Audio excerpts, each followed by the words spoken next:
तो आज हम एक बहुत ही इंपॉर्टेंट टॉपिक पे डिस्कशन करने जा रहे हैं जिसका नाम है ओवर थिंकिंग। ये एक ऐसी बीमारी, एक ऐसा डिजीज है जो कई बीमारियों को जन्म देती है, जैसे स्ट्रेस, एंजाइटी, डिप्रेशन और भी मन से रिलेटेड जितनी बीमारियां हैं इस ओवर थिंकिंग की वजह से है। श्री कृष्ण भगवद गीता में कह रहे हैं, ब्रह्मभूत प्रसन्नात्मा न शोचति।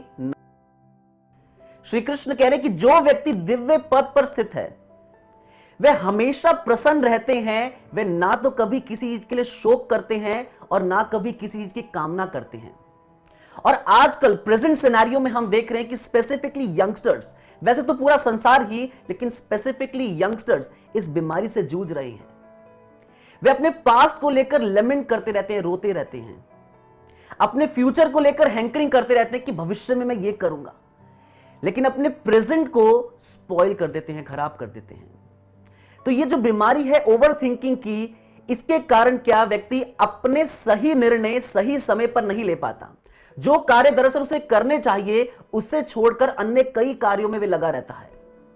ओवर थिंकिंग के कारण व्यक्ति भूतकाल के लिए शोक करता है, भविष्य के लिए कामना करता रहता है और वर्तमान में खुश नहीं होता।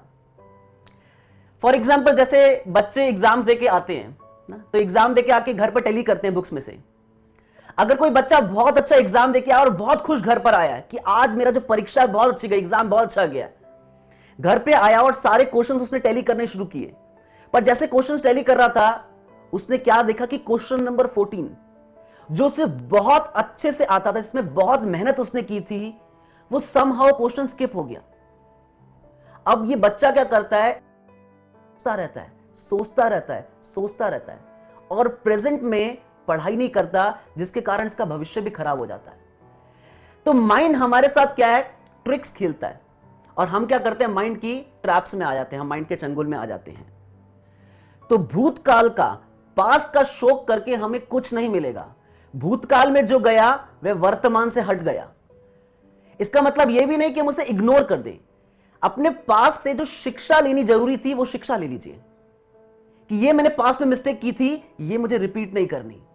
लेकिन निरर्थक जो हम शोक करते रहते हैं, जो चिंता करते हैं, उसकी आवश्यकता नहीं है। अब पॉइंट ये कि भूतकाल का शोक कैसे छोड़ें। विचार कीजिए कि ये मेरे बेनिफिट के लिए था, ये मेरे भले के लिए था। इससे जो मुझे शिक्षा लेनी जरूरी थी, ये भगवान ने मुझे शिक्षा दी है। मेरे पास से मुझे सिखाया कि ये गलती मुझे फ्यूचर में रिपीट नहीं करनी है। जैसे टीचर अपने बच्चों को पढ़ाती है, अगर टीचर देखते कि बच्चों को कोई लेसन समझ नहीं आया, कोई चैप्टर समझ नहीं आया, तो वो चैप्टर दोबारा पढ़ाएगी, तीसरी बार पढ़ाएगी, चौथी बार पढ़ाएगी, जब तक बच्चों को समझ नहीं आता वे शिक्षा देती रहती हैं। उसी प्रकार से भगवान हमें कुछ शिक्षा देते हैं, कुछ कष्ट देते हैं, लेकिन हमें कष्ट पहुंचाने के लिए नहीं, हमें इंप्रूव करने के लिए, हमें बेटर बनाने के लिए, हमें ब्यूटीफुल बनाने के लिए। फॉर एग्जाम्पल, जैसे कोई शिल्पकार कोई लकड़ी लेके आता है कि बहुत सुंदर मूर्ति बनाएगा। अब उस लकड़ी की सुंदर मूर्ति बनाने के लिए वो छेनी और हथौड़ी पकड़ता है और क्या करता है, लकड़ी को ठोकना शुरू करता है। जैसे ही लकड़ी को ठोकना शुरू करता है, लकड़ी आवाज करती है, ओह उई उफ उई उई, बहुत दर्द हो रही है, ओह उफ, बस थोड़ा सा धीरे, बस थोड़ा धीरे, और नहीं, बस आज के लिए बहुत हो गया। लेकिन शिल्पकार क्या करता है, अपना काम करता रहता है, ठोकता रहेगा, ठोकता रहेगा। उसके ठोकने से, कष्ट पहुंचाने से दरअसल वो क्या करता है, उस लकड़ी को एक बहुत सुंदर मूर्ति का आकार दे देता है। तो भगवान भी एक्चुअली हमें बेटर बनाने के लिए, हमें ब्यूटीफुल बनाने के लिए हमें कुछ शिक्षा देते हैं। तो अपने पास से वो शिक्षा ले लेनी चाहिए, लेकिन उस पर रोते नहीं रहना चाहिए। ये जो निरर्थक चिंता है, ये हमारे प्रेजेंट में हमें कभी खुश नहीं रहने देगी। दरअसल भगवान हमें सुंदर बनाना चाहते हैं, इसलिए कष्ट भेजते हैं, लेकिन वे कष्ट भी हमारे भले के लिए होता है। जैसे मां कभी कभी बच्चे को देखते हैं कि खेल में बच्चा इतना बिजी हो गया है, वह खिलौनों से इतना खेल रहा है कि उसके दूध पीने का समय हो गया है, वह उसकी परवाह नहीं कर रहा, भूखा रह जाएगा।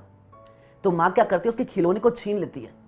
जब इनिशियली मां खिलौने को छीनती है तो बच्चे को बहुत कष्ट होता है, लेकिन जब वो खिलौना चले जाता है तो बच्चे को रियलाइज होता है कि उसे तो भूख लग रही है, उसके तो खाने का समय हो गया था।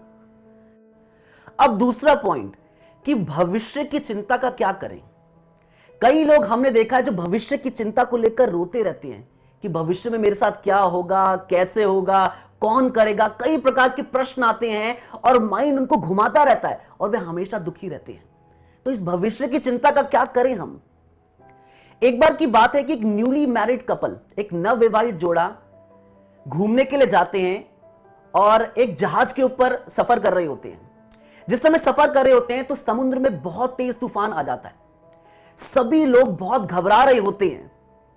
जो लड़की थी वो भी बहुत घबरा रही होती है, लेकिन लड़का बिल्कुल आराम से बैठा होता है।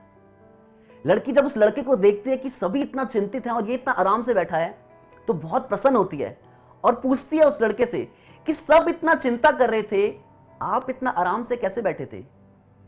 तो लड़का क्या करता है, वहां पर एक तलवार होती है, उस तलवार को लेके आता है और उस तलवार को लड़की के सर पे रख देता है। अब वो तेज धार वाली तलवार लड़की के सर पे उसने रखी हुई है और वे लड़का लड़की से पूछता है कि क्या तुम्हें डर लग रहा है? लड़की कहती है वैसे तो तलवार बहुत ही तेज है, बहुत धार वाली है, ये बहुत ही खतरनाक साबित हो सकती है, लेकिन क्योंकि ये तलवार आपके हाथ में है इसलिए मुझे कोई चिंता नहीं है, क्योंकि आप मेरे हितैषी हैं, आप मेरे साथ गलत नहीं कर सकते। लड़का इस बात पे बोलता है कि बिल्कुल उसी तरीके से।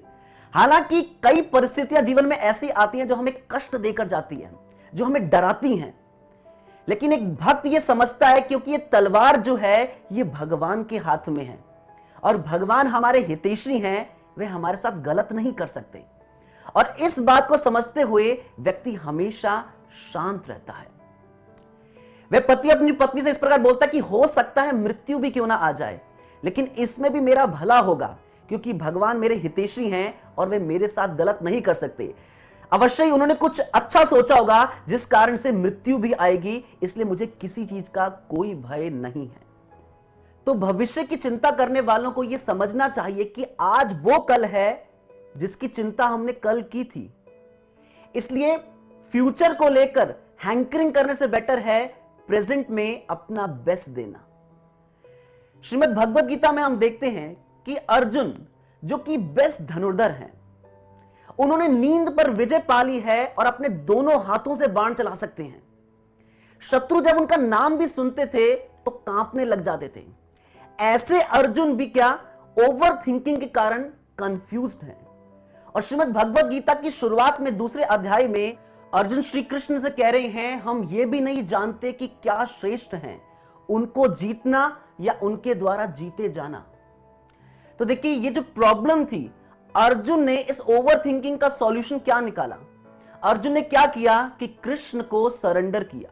श्रीमद् भगवत गीता के दूसरे अध्याय के 7वें श्लोक में श्री कृष्ण को अर्जुन कह रहे हैं इस प्रकार से, कार्पण्य दोषोपहत स्वभावा पृच्छामि त्वाम धर्म सम्मूढ़ चेतः यश्रेहस्या निश्चितम ब्रूहि तन्मे शिष्यस्ते हम शादी माम त्वाम प्रपन्नम।